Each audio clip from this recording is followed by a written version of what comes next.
Hello guys, सबैजनालाई नमस्ते। हामी चाहिँ आज यसो बाख्रीवाला गएको है, रुजाएर के गर्ने, गाह्रो छ हो जिन्दगी। बाख्रा बाख्राबरी पारी छ। अब हामी यता ओर्ति अद्ध बाख्रा के गर्ने साथीहरू, हरिसके। अब घर मार्छन् जस्तो छ। यस्तै हो जिन्दगी। यस्तो ठाउँमा हामी दुई भाइ बसिरहेछौँ है। के गर्ने, हेर्न सक्नुहुन्छ। तपाईँहरूलाई देखाउँ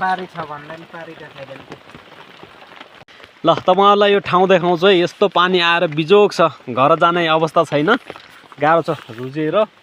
के गर्ने, यस्तै छ जिन्दगी। यो पनि हाम्रै बिन खेती हो, तर के गर्ने, पानीले गर्दा बिन उभो हुन दिँदैन जस्तो छ। अब यस्तै हो, के गर्ने, पानी आएर यस्तो खेतहरू भरिरहेछ। जिन्दगी गाह्रो छ, हजुर गाह्रो छ। राम्रो लागेपछि यसो लाइक, कमेन्ट, सेयर, सब्सक्राइब भी गर्न नभुल्नु होला है त साथीहरू।